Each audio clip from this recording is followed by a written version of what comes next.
और अगर हम सेक्शन वाइज एक एक करके देखें तो सबसे पहले हम मैथ्स को देखें तो मैथ्स में जो पहले से एक था हाइप बना हुआ था, प्रोबेबिलिटी पूछेगा, परमुटेशन कॉम्बिनेशन पूछेगा, स्टैटिस्टिक पूछेगा, सब उसी में लगे हुए थे।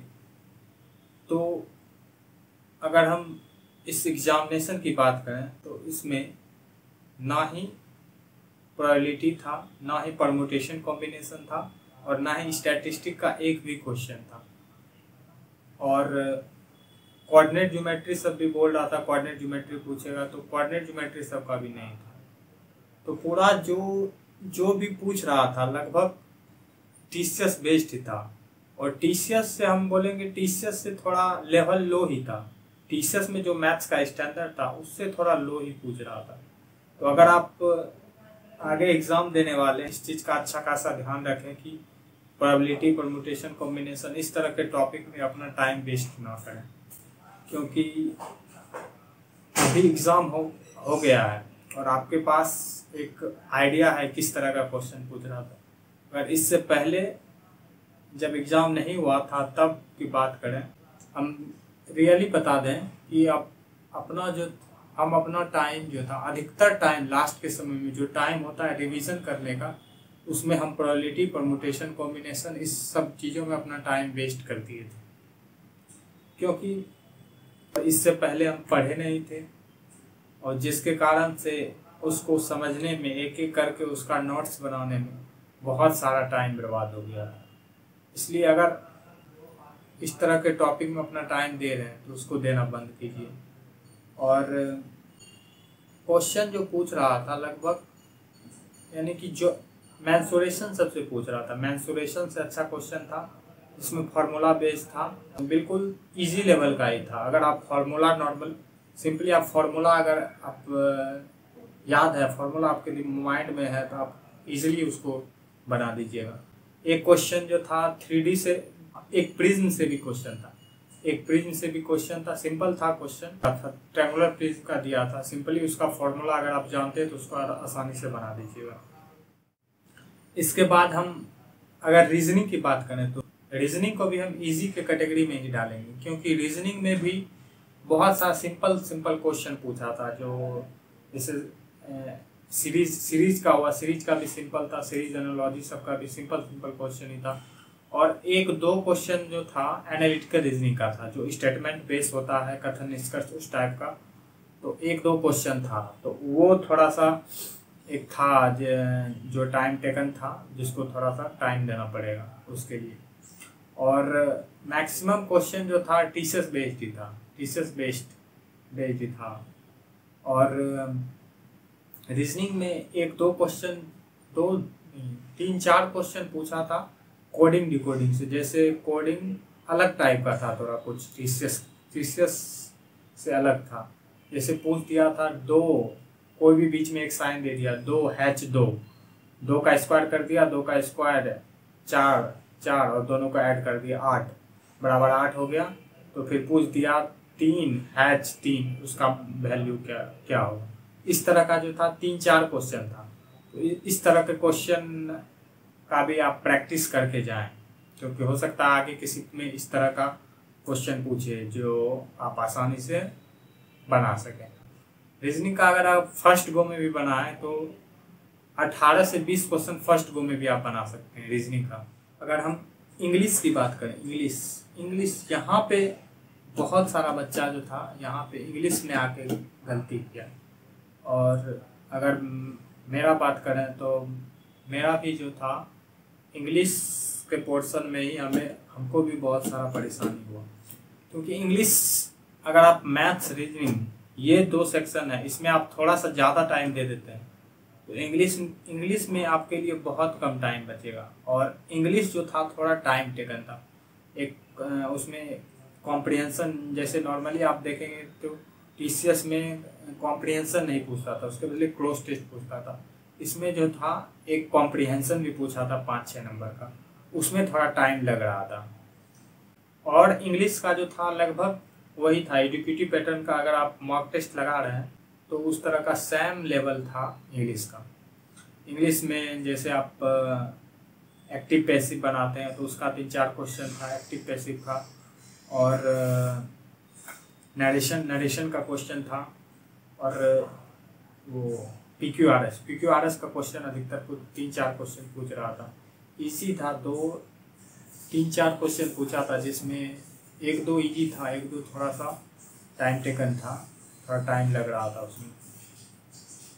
और ग्रामर में भी थोड़ा लेवल अच्छा था, ग्रामर का भी लेवल अच्छा था। अगर ग्रामर में भी अगर आप अच्छे से प्रैक्टिस किए हैं तो ये बना सकते हैं, क्योंकि थोड़ा बड़ा लाइन 1-2 लाइन का था, बड़ा सेंटेंस, उसमें आपको इधर फाइंड करना था, उस तरह का था। और वोकैब का लेवल थोड़ा अच्छा था। वोकैब अगर आप ब्लैक बुक पढ़े हैं, अच्छे से नहीं पढ़े हैं, पूरा अच्छे से एकदम डीपली पूछ रहा था। वोकैब अगर आप डीपली पढ़े हैं तभी आप बना सकते हैं, वरना बहुत मुश्किल है, क्योंकि वोकैब भी अच्छा खासा पूछ रहा है। जैसे अब पहले बोलता था वोकैब का लेवल घट गया, वोकैब बहुत कम पूछ रहा है, लेकिन इस बार वोकैब भी अच्छा पूछ रहा था। लगभग जो था अच्छा 8-9 क्वेश्चन, अप्रॉक्स 8-9 क्वेश्चन पूछ रहा था उसमें। और अब जीएस का लेवल तो भाई बहुत, क्या बताएं जीएस के बारे में। जीएस जो था वही जो आप पहले यदि मॉक लगाए होंगे, एजुकेटिव बेस्ड स्टेटमेंट वाला क्वेश्चन अधिकतर था। स्टेटमेंट अजम्पशन उस तरह से भी क्वेश्चन डाला हुआ था जीएस में, उस तरह का क्वेश्चन ज़्यादा पूछ रहा है। अगर आप पहले से जीएस डीपली नहीं पढ़े हैं तो उसमें जीएस में आपको बहुत परेशानी होगा। तो आप जीएस का देख लें, जीएस बिना डीपली पढ़े आई थिंक बहुत मुश्किल है जीएस में ज़्यादा से ज़्यादा स्कोर कर पाना। तो जी, और इसके अलावा अगर जीएस में करंट अफेयर की बात करें तो करंट अफेयर भी 2-3 क्वेश्चन था, जिसमें एक पूछा था वो ब्रिक्स देश का जो था 2018 में, 2018 में जो था उसकी अध्यक्षता किसने किया था 2018 में। और 1-2 करंट अफेयर था, थोड़ा करंट अफेयर सब में भी स्टेटमेंट बेस्ड 1-2 क्वेश्चन पूछ दिया था। उसके अलावा जैसे वो था कॉन्स्टिट्यूशन अमेंडमेंट के बारे में पूछा था, धारा जम्मू कश्मीर का जो वो हटाया गया 370 धारा, उसमें अमेंडमेंट करके कौन सा ऐड किया गया, उस तरह से कुछ पूछा था। और स्टैटिक जीके में मात्र 2-3 क्वेश्चन पूछ रहा है, उसका ज़्यादा वेटेज आई थिंक उसमें भी एक स्टेटमेंट करके पूछा था और एक नॉर्मल क्वेश्चन दिया था। मात्र 1-2 क्वेश्चन था। जैसे डांस या म्यूजिक उस सबसे रिलेटेड जो क्वेश्चन ज़्यादा रहता था टीसीएस में, इस बार उतना नहीं था। और नॉर्मल और ये क्वेश्चन सब था हिस्ट्री, ज्योग्राफी, पॉलिटी, इस तरह का क्वेश्चन स्टेटमेंट बेस ही अधिकतर पूछ रहा था। 1 लाइनर भी था, 1 लाइनर थोड़ा कम था, स्टेटमेंट बेस्ड क्वेश्चन ज़्यादा पूछ रहा था। और अगर हम एग्ज़ाम सेंटर की बात करें तो जैसे बहुतों का हुआ था कि एग्ज़ाम सेंटर चेंज हो गया था लास्ट में, और कहीं और दिखा रहा था, किसी का डेट भी चेंज हो गया। तो मेरा ऐसा कुछ नहीं हुआ था, मेरा जैसे एक बार में जो दिखाया गया था, अभी हम जैसे पटना में ही हैं तो पटना में ही सेंटर दिया था। और सेंटर थोड़ा सा जो था जैसे गए तो मेन रोड से थोड़ा 1 किलोमीटर के आसपास अंदर दिया था, अंदर बिल्कुल थोड़ा एरिया यानी कि गांव टाइप का एरिया, उस तरह के एरिया में दे रहा है। पूरा अंदर जाके अंदर पैदल गए तब वहाँ जाके पहुँचे, तो एरिया भी थोड़ा ठीक नहीं लगा हमको। और अगर हम एंट्री की बात करें तो एंट्री भी अच्छे से ले रहा था, जिसमें आप जो है एक एडमिट कार्ड आप एक निकलवा लें, एक admit card colour black and white या कलर कोई भी चल सकता है, और साथ में एक आईडी प्रूफ के तौर पर एक आधार कार्ड तो रख ही लें, आधार कार्ड तो नेसेसरी है। इसके अलावा भी एक अगर कोई एक्स्ट्रा आईडी प्रूफ है तो वो भी रख लें, और साथ ही 2 फोटो रख लें। तो उसके बाद आप एंट्री करें आराम से। साथ में इस चीज़ का ख्याल रखें कि बेल्ट या फिर कोई मेटल चीज़ जैसे ब्रासलेट सब पहन के ना जाए, तो आपको बाहर ही निकलवा दिया जाएगा। इसके बाद अगर एंट्री हो गया, एंट्री के बाद अपना एडमिट कार्ड वहाँ पे एक बार वेरिफिकेशन होता है ताकि आपका सीट नंबर दे सके। सीट नंबर मिलता है, वहीं पे आप सिग्नेचर होता है और उसके साथ ही आप इंस्ट्रक्शन जो है इसी में आपको एडमिट कार्ड में ही लिखना होता है और लिख के यहाँ से पेपर कट करके मात्र आपको ये स्लिप आपको लाने के लिए दिया जाएगा और पूरा जो है पूरा जिसमें आपका फ़ोटो है, फ़ोटो के साथ आपका पूरा एडमिट कार्ड वहीं जमा ले लिया जाएगा। और जैसे ही एंट्री किए वहाँ पे इन्विजिलेटर सब थोड़ा अलग, मतलब उतना जैसे टीचर्स में रहता था एजुकेटेड सब उस तरह का नहीं लगा, बिल्कुल थोड़ा लो लेवल का जैसे होता है विलेज सब का आदमी सब ला लिया उस तरह का लग रहा था इन्विजिलेटर सब जिस तरह का था। और जैसे ही अंदर गए तो वहाँ पे था, अंदर जाने के साथ कुछ का जो है कुछ लोगों में टेक्निकल इशू लग रहा था।